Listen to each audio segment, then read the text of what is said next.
तो थर्मोडायनेमिक्स में क्या पढ़े थे हम लोग, क्या मतलब होता है थर्मो, और डायनेमिक्स में क्या मतलब क्या बताए थे। थर्मो में थर्मल का बात होगा, अरे बोल लो। Yes. Thermal that means temperature का बात होगा। और डायनेमिक्स जब आप पढ़े हो, मोशन चैप्टर पढ़े हो ना, उसमें काइनेमेटिक्स और डायनेमिक्स पढ़े थे। डायनेमिक्स मतलब क्या, मोशन की बात हो रहा है जिसमें फोर्स क्या इन्वॉल्व है, यानी कि वैसा थर्मल पावर या वैसा थर्मल एनर्जी जो क्या हो, मोशन में हो, उसी का स्टडी हम लोग क्या करेंगे, थर्मोडायनेमिक्स में करेंगे। चले आगे, इसके बारे में डिटेल से क्लास में कर चुके हैं। देखिए यहाँ वही चीज लिखा हुआ है कि thermodynamics in which branch physics that deal with the relationship between किसके किसके बारे में बात कर रहा है, हीट का या अदर फॉर्म ऑफ एनर्जी का। ठीक है, देखो एक नया टॉपिक हम लोग लेके चल रहे हैं कि थर्मल इक्विलिब्रियम सर क्या है। जब हम थर्मोडायनेमिक्स पढ़ रहे हैं तो थर्मल इक्विलिब्रियम, एक्चुअली इसको अगर हम कहें तो थर्मोडायनेमिक्स इक्विलिब्रियम कहना ज्यादा अच्छा रहेगा। ठीक है, कहेगा कि सर कोई भी बॉडी या कोई भी सिस्टम थर्मोडायनेमिक्स इक्विलिब्रियम कब हो, तो टीएमसी आपको याद रखना है, जब वो बॉडी क्या हो, थर्मल इक्विलिब्रियम हो, जब वो बॉडी क्या हो, मैकेनिकल इक्विलिब्रियम हो, जब वो बॉडी क्या हो, केमिकल इक्विलिब्रियम हो, तो आप इस बॉडी को क्या कह सकते हो, थर्मोडायनेमिक्स इक्विलिब्रियम। उसी में एक पहला टॉपिक है कि सर थर्मल इक्विलिब्रियम क्या है। तो थर्मल इक्विलिब्रियम क्या लिख रहा है कि the two physical system are in thermal equilibrium if there is no net flow of thermal energy between them. क्या कह रहा है कि अगर मान लो ये दो बॉडी आपके पास रखा हुआ है, ठीक है, अगर ये बॉडी आपस में मान लो टच भी है, बट इससे क्या हो रहा हो, मतलब कोई भी फ्लो नहीं हो रहा है एनर्जी का, ना हीट का फ्लो हो रहा है ना किसी चीज का फ्लो हो रहा है, तो ऐसे इक्विलिब्रियम बॉडी को आप कह सकते हो कि दोनों का टेम्परेचर अगर दोनों का सेम हो, हम कह सकते हैं कि अगर दोनों का टेम्परेचर अगर सेम है तो यहाँ हीट का ट्रांसफर नहीं होगा, तो ऐसे बॉडी को तुम कहोगे कि थर्मल इक्विलिब्रियम है। When they are connected by a path permeable of heat, यानी परमेएबल मतलब होता है कि एक रिस्ट्रिक्शन लगा हुआ है, ठीक है, हीट का ट्रांसफर ना हो रहा है दो बॉडी के बीच। या दूसरे शब्दों में कहें कि when two object are in thermal equilibrium, जब दो ऑब्जेक्ट को हम कब कहेंगे thermal equilibrium, they are said to have the same temperature. हम कह चुके हैं पहले कि अगर ये बॉडी और इस बॉडी का टेम्परेचर क्या रहे, सेम रहे, और दो बॉडी आपस में कनेक्ट भी है, दोनों बॉडी का टेम्परेचर क्या सेम है, तो हीट का ट्रांसफर होगा ही नहीं। ठीक है, during the process of reaching thermal equilibrium, that means heat which is a form of energy is transfer between the object। और कह सकते हो कि उस बीच आपका हीट का क्या होगा, ट्रांसफर हो जाएगा। ठीक है, आगे चले। अब है क्वेश्चन आपके यस पास सर। कि जीरोथ लॉ ऑफ थर्मोडायनेमिक्स क्या है।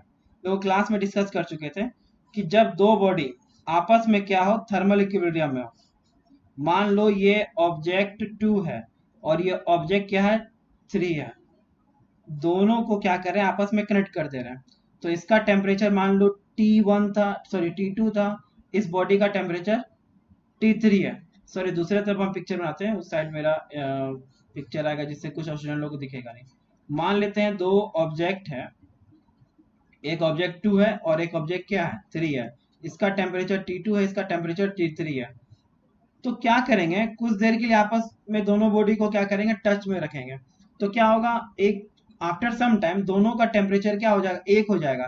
यानी तुम कह सकते हो कि T2 इक्वल टू T3 है, यानी कि आपस में एक किसको फॉलो कर रहा है, थर्मल इक्विलिब्रियम को। जब दो बॉडी को आपस में कनेक्ट करते हो, कुछ देर बाद हीट का ट्रांसफर करके दोनों क्या कर लेगा, बैलेंस कर लेगा। बट कहा क्या रहा है कि अगर अगर हम दो बॉडी दो ऑब्जेक्ट को रखते हैं, ठीक है, दो ऑब्जेक्ट को रख रहे हैं और इससे क्या करें, तीसरे ऑब्जेक्ट को अगर कनेक्ट कर दें, तो ये बॉडी इसका हीट का ट्रांसफर करेगा, ये बॉडी इसको हीट को ट्रांसफर करेगा। आफ्टर सम टाइम जो बॉडी ऑब्जेक्ट 2 था और ऑब्जेक्ट 3 था, इन दोनों का जो टेम्परेचर हो जाएगा क्या हो जाएगा, इक्वल हो जाएगा। क्या कह रहा है कि जब zeroth law of thermodynamics state that if two thermodynamic system are each thermal equilibrium with a third system then they are thermal equilibrium to each other। तुम कह सकते हो कि अगर ये टू ऑब्जेक्ट 1 के बराबर है और ये 3 ऑब्जेक्ट भी किसके बराबर है, 1 के बराबर, यानी टेम्परेचर का बात कर रहे हैं, अरे टेम्परेचर का बात कर रहे हैं, T2 जो है T1 के बराबर है और T3 भी किसके बराबर है, T1 के बराबर है। तो तुम कह सकते हो ना कि temperature of T2 equal to T3। अरे देखो इस पिक्चर में देखो, देखो ये ऑब्जेक्ट 2 तुमको दिख रहा है, ये ऑब्जेक्ट तुमको क्या दिख रहा है, थ्री दिख रहा है, लिख क्या रहा है कि when two object are separately in thermodynamics equilibrium with third object they are in equilibrium to each other. और क्या लिख रहा है कि object in thermodynamics equilibrium haves क्या होता है, सेम टेम्परेचर।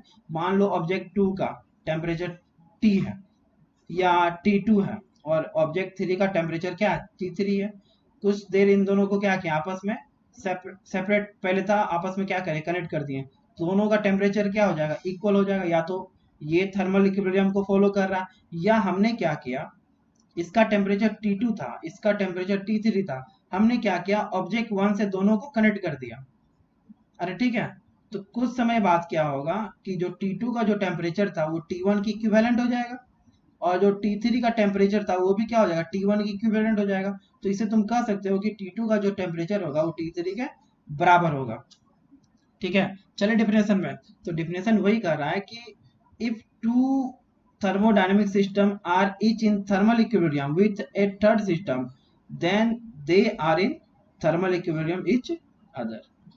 ठीक है, और यहाँ सिंपल वर्ड में भी लिखा हुआ है कि thermal equilibrium means that two system are in the same temperature, जैसा कि ये तुमको पिक्चर में दिख रहा है। अब कहोगे सर जब थर्मोडायनेमिक्स पढ़ लिए, जीरोथ लॉ पढ़ लिए, थर्मल इक्विलिब्रियम पढ़ रहे हैं, तो थर्मोमेट्री क्या है। तो thermometry is the branch of physics concerned with the measurement of temperature and design and use of the thermometer and pyrometer। अरे ठीक है, या इसका इंपॉर्टेंस क्या है, जब हम साइंटिफिक रिसर्च में अगर इसका यूज कर सकते हैं तो थर्मो या मेडिकल प्रैक्टिस हम कर सकते हैं इसे। ठीक है, या वाइड रेंज ऑफ एक्टिविटी या इंक्लूडिंग मैन्युफैक्चरिंग, या थर्मोमीटर का अगर मैन्युफैक्चरिंग करना है तो वहाँ पे भी हम लोग स्टडी कर सकते हैं। बताओ जी, क्लास में हम डिस्कस कर चुके हैं हीट के बारे में, वर्क के बारे में, इंटरनल एनर्जी के बारे में। क्या है इंटरनल एनर्जी, बताओ। The sum of all energy, जिसमें क्या क्या आ जाएगा, kinetic energy, potential energy, internal energy. ठीक है, यहाँ लिखा हुआ भी है कि internal energy of a system is the sum of kinetic energy and the potential energy of the molecule constituent of the system. अगर हम बात कर रहे हैं हीट एंड वर्क का, तो हीट एंड वर्क क्या है, are two mode of heat transfer of the system. अरे ठीक है, बोलो। Yes sir. ठीक है, चलो। तो अगर हम बात कर रहे हैं हीट का, तो heat is a transfer of energy arising due to rise in temperature of the system and surrounding. ठीक है, तो heat is a transfer of energy arising due to rise in temperature of system and surrounding. जैसे जैसे हम क्या करेंगे, अगर temperature को राइज करेंगे तो उस सिस्टम में क्या होगा, अगर मान, हाँ बोलो बोलो, कोई कुछ पूछ रहे हो। अगर मान लो इस रॉड को हम हीट कर रहे हैं, ठीक है, यहाँ पे बर्नर लगा दिए हैं, ठीक है, जिसका टेम्परेचर मान ले 10 डिग्री सेंटीग्रेड है, तो क्या है, रॉड ये हीट होना स्टार्ट करेगा। मान लो इसका टेम्परेचर कर दे हम, सर ये 100 डिग्री टेम्परेचर कर दे, तो ये एनर्जी धीरे धीरे क्या होगा, ट्रांसफर हो जाएगा। अरे बोलो, तो जैसे जैसे हम क्या किए, 10 डिग्री सेंटीग्रेड से 100 डिग्री सेंटीग्रेड क्या किए, टेम्परेचर को बढ़ाएं, उसी से हमारा क्या हो गया, हीट का ट्रांसफर क्या हो गया, और बढ़ गया। तो वही लिख रहा है कि heat is a transfer of energy arising due to rise in temperature of the system and surrounding. तो वर्क क्या है, तो sir work is energy transfer brought about by the other means such as moving a piston of a cylinder containing gas by raising of lowering of some weight connected to it। अगर एक example को देखें, देखो इस picture को देखो तुम लोग सब लोग, इस पिक्चर में तुम देख रहे हो कि बर्नर से क्या किया, हीट दिया गया, और उस पिस्टन, एक छोटा सा पिस्टन यहाँ पे है, इस पिस्टन पे तुम देखो, इस पिस्टन पे, इस पिस्टन के अंदर क्या है, गैस है। ठीक है, तो गैस धीरे धीरे क्या होगा, एक्सपेंड हुआ होगा, जिससे ये क्या हो रहा है, पिस्टन मूव कर रहा है। ठीक है, और ये कंटिन्यूसली क्या हो रहा है, मूव हो रहा है। ठीक है, इस पिक्चर को ऑब्जर्व करो।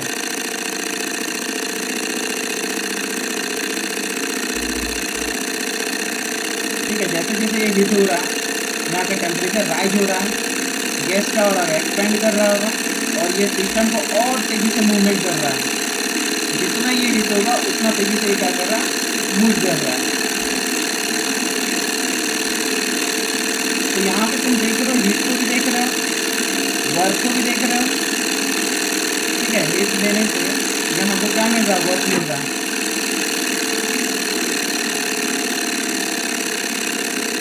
ठीक है, यहाँ पे क्या किए थे, जैसे अभी देखो स्लो स्पीड है ना, और यहाँ पे देखो अभी बहुत सारा स्पीड हो गया, जैसे जैसे हीट वहाँ गया क्या हुआ, मॉलिक्यूलर एक दूसरे में क्या हुआ, टकराएगा, काइनेटिक एनर्जी उसका बड़ा होगा। चले देखो अभी क्या किया, बर्नर को बंद कर दिए हैं, तो बर्नर को बंद करने पे भी क्या होगा, जितना यहाँ पे हीट यहाँ पे था, वो मॉलिक्यूल जितना देर वाइब्रेट था वो क्या कर रहा था, पिस्टन को मूवमेंट कर रहा था। जैसे जैसे अब ये स्लो हो रहा है, ठंडा हो रहा है, तो एकदम से पिस्टन क्या हो रहा है, स्लो हो रहा है। ठीक है, अरे समझ में आया, बोलो। yes sir, ठीक है, तो इंटरनल एनर्जी क्या है, the sum of all energy, जिसमें हम लोग क्या क्या पढ़ेंगे, काइनेटिक एनर्जी को पढ़ते हैं, पोटेंशियल एनर्जी को पढ़ते हैं। ठीक है, और हीट और वर्क क्या है, two mode of heat of transfer है। ठीक है, और हीट का ट्रांसफर कैसे करते हैं हम लोग, टेम्परेचर को राइज करके क्या करते हैं, system to surrounding, surrounding to system में हीट का ट्रांसफर करते हैं। जनरली जो सिस्टम होता है, ठीक है, थर्मोडायनेमिक सिस्टम जिसको कहेंगे, वो हम लोग तीन तरह का पढ़ते हैं। ठीक है, एक पढ़ेंगे ओपन सिस्टम, दूसरा पढ़ेंगे क्लोज सिस्टम, तीसरा क्या पढ़ेंगे, आइसोलेटेड सिस्टम। तो ओपन सिस्टम किसको कहेंगे सर, ओपन सिस्टम उसको कहेंगे जिसमें हम क्या कर सकें, एनर्जी और मास का दोनों क्या कर सके, ट्रांसफर कर सके। ठीक है, जैसे एग्जांपल तुम ले लो, बॉयलर ले सकते हो। ठीक है, क्लोज सिस्टम किसको कहेंगे सर, ऐसा सिस्टम जिसमें हम सिर्फ क्या कर सके, एनर्जी का ट्रांसफर कर सके। अरे ठीक है, जिसमें मास का ट्रांसफर नहीं होगा। एग्जांपल देखो, अगर तुम लोग प्रेशर कुकर देखे हो, घर पे प्रेशर कुकर देखे हो, ठीक है, तो तुम ऊपर में क्या देख रहे हो, एक बल्ब देख रहे होगे। जब इसका प्रेशर, हीट के कारण क्या हो रहा है, प्रेशर बढ़ रहा है। ठीक है, इसके अंदर का गैस क्या हो रहा है, उसका काइनेटिक एनर्जी बढ़ रहा होगा। तुम देखे होगे कि कुछ देर बाद ये जो ये सिटी जिसको वेसल बोलते हैं, क्या होता है, इससे क्या होता है, एनर्जी निकलता है, और साथ साथ भाप के तौर पे पानी भी निकल रहा होगा। अरे फील किया इस चीज को घर पे, yes बोलो। ठीक है, अगर ये बल्ब ना हो, अगर ये बल्ब ना हो, तो सिर्फ क्या होगा, एनर्जी का ट्रांसफर होगा, मास का ट्रांसफर नहीं होगा। अगर हम कह दें कि जो हमारा प्रेशर कुकर है विदाउट बल्ब हो, तो एग्जाम्पल किसका होगा, क्लोज सिस्टम का। अगर विथ बल्ब हो, तो यही सिस्टम किसका एग्जाम्पल हो जाएगा, ओपन सिस्टम का हो जाएगा। अगर हम लोग बात करें आइसोलेटेड सिस्टम का, तो आइसोलेटेड सिस्टम आप कह सकते हो कि सर ऐसा सिस्टम जिसमें एनर्जी और ना ही मास का ट्रांसफर हो, तो ऐसे सिस्टम को हम क्या कहेंगे, आइसोलेटेड सिस्टम कहेंगे। अरे ठीक है, जैसे जैसे थर्मोफ्लाक्स बोतल को देखे होगे। ठीक है, थर्मोफ्लाक्स बोतल को देखे होगे, तो उससे क्या होता है कि उसमें हीट का ट्रांसफर नहीं होता। ठीक है, और ना ही एनर्जी का ट्रांसफर होता है। आप देखे होगे बच्चे लोग का जो बोतल होता है, ठीक है, थर्मोफ्लाक्स बोतल, माँ क्या करती है, बच्चे का दूध उसमें रखती है, और काफी 2-3 घंटे बाद भी उसमें वो टेम्परेचर वो मेंटेन रहता है। तो ऐसे सिस्टम को तुम कह सकते हो आइसोलेटेड सिस्टम को। और एक एग्जांपल याद रखो, यूनिवर्स जो हमारा है वो भी क्या है, आइसोलेटेड सिस्टम। ठीक है, तो देखो अब जो इतना दूर तो हम लोग क्लास में ही पढ़ चुके थे, जस्ट ये रिकॉल किए हैं। हम लोग को जो नेक्स्ट कल से जो पढ़ना है, फर्स्ट लॉ ऑफ थर्मोडायनेमिक्स, उसका यूज करेंगे, जो साइन कन्वेंशन, हीट कैपेसिटी के बारे में पढ़ेंगे। सर स्पेसिफिक हीट कैपेसिटी क्या होता है, उसी में हम लोग देखेंगे वाटर इक्विवेलेंट को। फिर देखेंगे थर्मोडायनेमिक्स प्रोसेस, जिसमें हम लोग पढ़ेंगे quasi statics process, isothermal process जिसमें टेम्परेचर कांस्टेंट होगा, एडियाबैटिक प्रोसेस को देखेंगे। ठीक है, फिर हम लोग देखेंगे सेकेंड लॉ ऑफ थर्मोडायनेमिक्स, जिसमें हम लोग पढ़ेंगे केल्विन स्टेटमेंट, क्लॉसियस स्टेटमेंट। ठीक है, इन दोनों को पढ़ते पढ़ते हम लोग हीट इंजन के बारे में डिस्कस करेंगे, हीट पंप के बारे में भी डिस्कस करेंगे, रेफ्रिजरेटर के बारे में डिस्कस करेंगे, और लास्ट जो हमारा टॉपिक रहेगा रिवर्सिबल प्रोसेस में हम लोग कार्नोट इंजन को देखेंगे। ठीक है, इतना हम लोग को पढ़ना है। अरे ठीक है।